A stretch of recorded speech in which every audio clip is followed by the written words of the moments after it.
सद्गुरु साईनाथ महाराज की जय। ओम साई राम। सभी भक्तों को साईं सीमा की तरफ से बाबा का बहुत बहुत प्यार और आशीर्वाद। आज हम वर्चुअल तरीके से बाबा का सत्संग करेंगे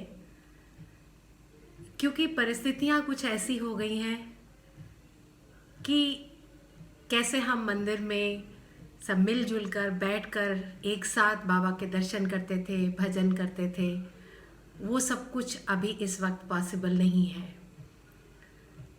मैं समझती हूँ कि ये जो मौका आया है आज बाबा का नाम लेने का, सुमिरन करने का, ये भी उनका आदेश होगा, ये भी उन्हीं की प्रेरणा है, जिसके लिए मैं बाबा को शुक्राना करती हूँ।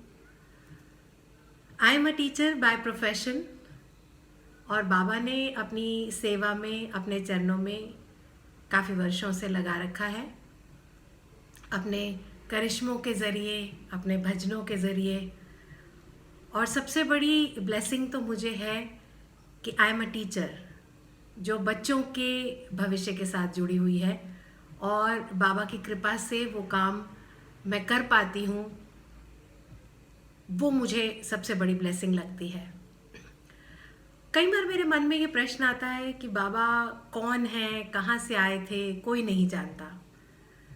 शिरडी में जब वो आए और महालसापति जी ने उन्हें कहा आओ साईं, तभी से उन्हें साईं बाबा कहा जाने लगा। तो फिर बाबा क्या हैं?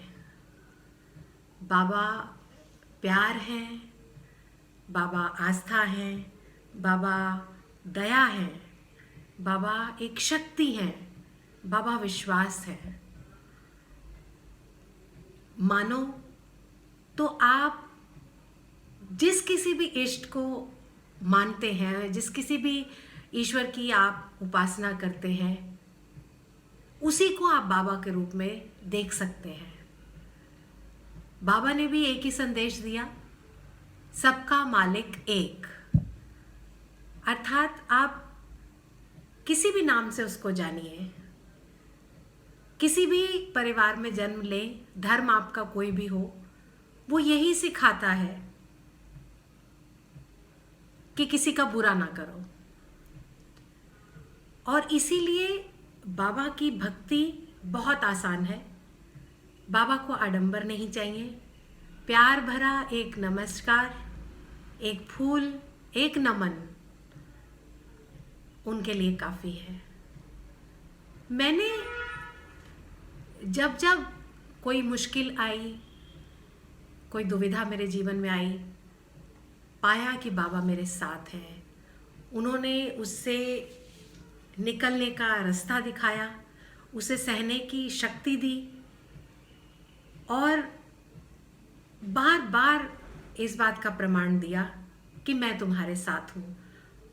और इसीलिए ये विश्वास जो है गहरा होता जाता है, उनकी पकड़ जो है वो बहुत मजबूत होती जाती है। लेकिन मुश्किल वहाँ आती है जहाँ हम बाबा को तो मानते हैं पर बाबा की नहीं मानते। हम बाबा को भी अपने तरीके से डायरेक्ट करने की कोशिश करते हैं कि आप ऐसे करो। It doesn't work that way. अगर आप बाबा को मानते हैं तो surrender completely at his holy feet. That accept me the way I am. I have come to you and whatever you decide for me, आप बाबा जो भी मुझे हुक्म देंगे, मैं आपकी रज़ा में राज़ी हूँ। और उससे भी ऊपर होता है बाबा की भक्ति के लिए, बाबा के प्यार और आशीष के लिए, कि हम अपने घमंड को छोड़ें, अपनी मैं को बाहर निकालें। क्योंकि कहते हैं ना, जिस मन में अभिमान भरा हो, जिस मन में अभिमान भरा तो साईं कहाँ से आए। मन में हो अभिमान भरा तो बाबा कहाँ से आए। तो बहुत ज़रूरी है कि जब हम उसके सामने शीश झुकाते हैं तो सब कुछ उनके चरणों में आप रख दीजिए कि हे बाबा, मैं आपके पास आया हूँ, आप जो मेरे लिए करेंगे वही मेरे लिए सही होगा। आप बाबा को मत बताइए, बाबा सब कुछ जानते हैं। और जैसा कि बाबा के सभी भक्तों को टाइम टू टाइम कुछ ना कुछ एक्सपीरियंसेस होते रहते हैं, मेरे साथ भी होते रहते हैं, और उनमें एक सबसे बड़ा एक्सपीरियंस मेरा था जब 2017 जनवरी में जो मेरे साथ हुआ। मुझे एक बहुत अच्छी जॉब की ऑफ़र आई ओवरसीज़, जिसमें सब कुछ बहुत अच्छा था, पैकेज भी अच्छा था, प्रमोशन भी थी।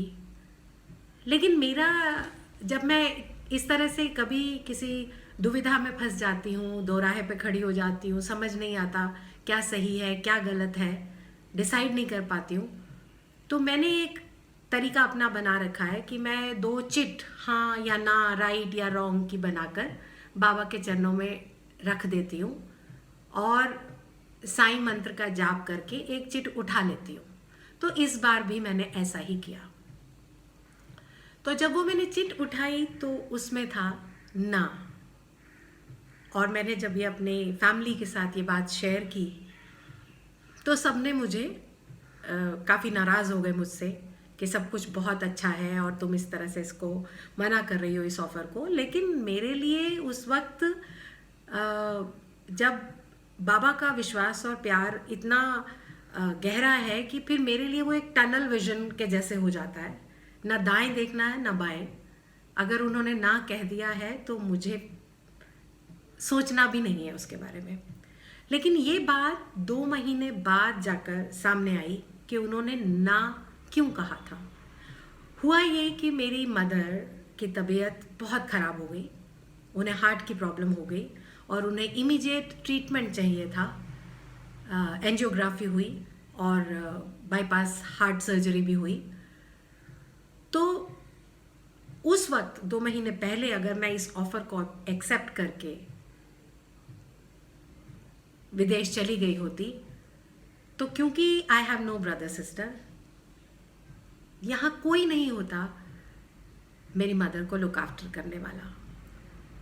तो बाबा ने वो जवाब उस वक्त नहीं, लेकिन 2 महीने बाद मेरी फैमिली को मैंने बताया कि क्यों बाबा का आदेश था कि इसे एक्सेप्ट नहीं करना। अगर मैं उस वक्त वहाँ नहीं होती तो बहुत देर भी हो सकती थी। When you go to Guru, you should be in complete compliance with the order of Guru. It is none of our business what he is doing and why he is doing. पूरी तरह से surrender कीजिए उनको।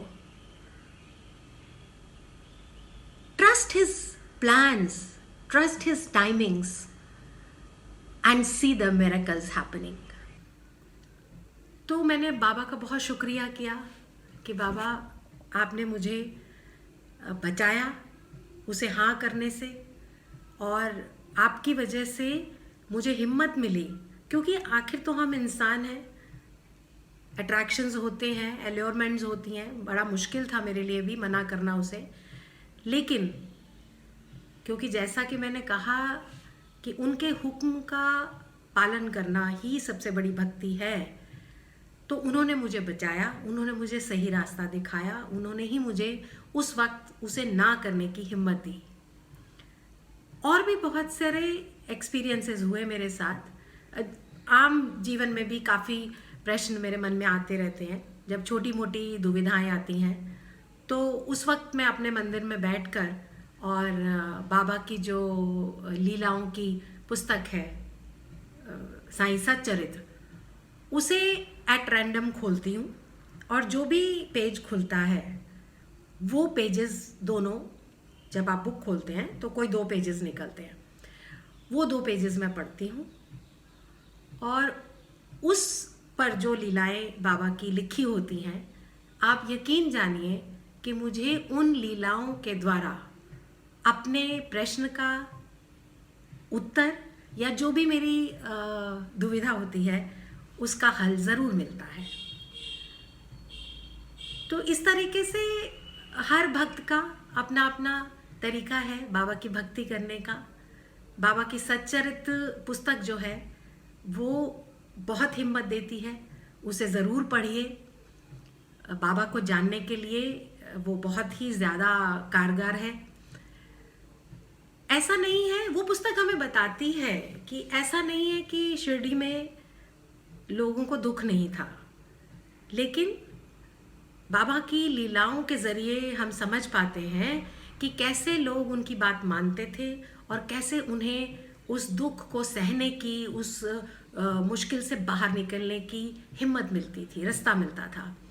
तो इस पुस्तक का साईं सच्चरित्र का पारायण जो है वो 3 तरीके से किया जा सकता है। कुछ लोग एक अध्याय रोज़ पढ़ते हैं और कुछ लोग इसका साप्ताहिक पारायण भी करते हैं, गुरुवार को शुरू करके और अगले गुरुवार को इसको समाप्त करते हैं और उसके बाद फिर भोग लगाया जाता है।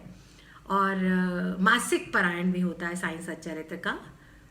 और ऐसा भी मानते हैं कि कुछ लोग अगर बीमार हैं या पढ़े लिखे नहीं हैं, पढ़ नहीं सकते, तो उन्हें अगर कोई पढ़कर सुनाता है बाबा की लीलाओं के बारे में तो उसका भी उन्हें फल मिलता है। तो ये पुस्तक जो है बहुत बाबा की कारगर है। मुझे तो अपनी सभी मुश्किलों का हल इसमें मिलता है, बड़ी हिम्मत मिलती है। और इसके साथ साथ एक और चीज़ है जो बाबा की है, उदी, जिसे हम सब धारण करते हैं, अपने मस्तक पर भी लगाते हैं, जीभ पर भी रखते हैं, गले पे लगाते हुए आपने लोगों को देखा होगा। और लेकिन बाबा की लीलाओं के ज़रिए मैंने देखा है कि उसे धारण करने का सही तरीका है पानी में मिलाकर बाबा देते थे जिस किसी को कोई रोग होता था। तो आजकल जैसे कि हमारे आसपास काफ़ी लोग बीमार हैं, आप इसको पूरी श्रद्धा और आस्था के साथ इसका सेवन कीजिए, आपको ज़रूर लाभ मिलेगा। तो उदी जो है, जब मैं बाहर निकलती हूँ घर से ज़रूर इसको अपने मस्तक पे धारण करके गले पे लगा के मैं निकलती हूँ। एक ऐसा लगता है कि मेरे आसपास एक सुरक्षा कवच बन गया है जो कि मेरी ओर आती हुई जितनी भी नेगेटिव एनर्जीज़ हैं वो उन सबको मुझसे दूर ही रोक देगा। तो ये एक बहुत ऐसा एक्सपीरियंस है जो किसी को समझाया नहीं जा सकता, लेकिन फिर भी मैं आपके साथ इसे शेयर कर रही हूँ। तो उदी बाबा की बहुत चमत्कारी है। तेरे सब संकट हर लेगी, तेरे सब संकट हर लेगी, ये साईं की उदी। मस्तक पे लगा तुझे चैन मिलेगा, तेरी बिगड़ी बनाएगी उदी, तेरे सब संकट हर लेगी। मैंने बाबा की भक्ति को 3 रूपों में अपनाया है: शुक्राना, मुस्कुराना और किसी का दिल ना दुखाना। बस हो गई भक्ति। सो ये जो है मेरे अनुभव है बाबा के साथ, और भी बहुत हैं, फिर कभी समय मिलेगा तो ज़रूर मैं आपसे उनको भी शेयर करना चाहूँगी। लेकिन फ़िलहाल जो हमारे आसपास सिचुएशन है कोरोना की वजह से, हम परमपिता परमेश्वर बाबा से सबकी ओर से मैं अरदास करती हूँ कि बाबा बस समय ज़रूर मुश्किल है, लेकिन आप हमारा हाथ थामे रखना, हमें हिम्मत देना कि हम इससे बाहर निकल सकें। आप आपके आसपास जो भी लोग हैं उनके लिए दुआ कीजिए। यही बाबा का जो है संदेश होता है कि श्रद्धा और सबूरी रखकर जो भी अपने पथ पर बढ़ता जाता है वो ज़रूर उस मुश्किल से बाहर निकल आता है। तो जितने भी हमारे आसपास लोग हैं, आज समाज को बाबा के आशीर्वाद की बहुत ज़रूरत है। हम सब की ओर से मैं बाबा के चरणों में अरदास करती हूँ, बाबा इस समाज को, इस विश्व को एक बार फिर से आप अपना चमत्कार दिखाएं और अपने आशीर्वाद से सबको स्वस्थ, प्रसन्न और रोग मुक्त करें। ओम साई राम।